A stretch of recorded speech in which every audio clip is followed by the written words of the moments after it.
Con il segretario generale del Veneto della Fenel Will, Valerio Franceschini, siamo a Malo. È stato di recente, una settimana fa, un incidente mortale molto grave nel cantiere della SVP della Pedemontana Veneta, però c'è anche un'escalation purtroppo in Veneto di incidenti mortali. Lei ha detto tenere sempre alta la guardia e diffondere la cultura della sicurezza. Cosa sta succedendo?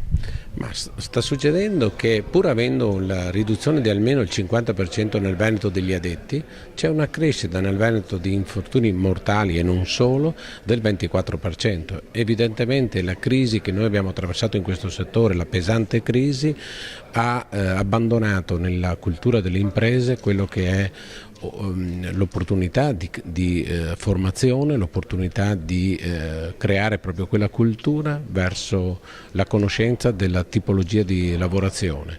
I contratti che si applicano, i voucher, altre situazioni creano poca conoscenza e la poca conoscenza alla fine crea infortuni. Facciamo un appello ai lavoratori, ai datori di lavoro, a coloro che dovrebbero controllare.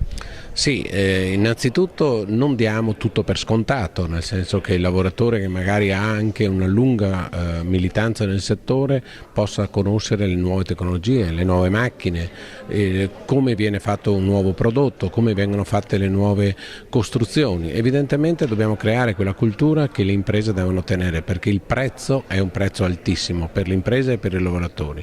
Io non posso pensare che giovani che escono la mattina, anche persone non proprio più giovani che escono la mattina con tutti gli affetti delle famiglie, dei figli, dei nipoti, alla sera non tornino più perché un tragico evento li ha portati via.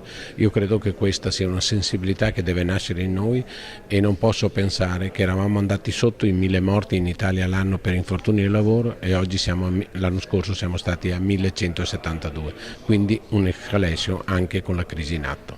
Grazie.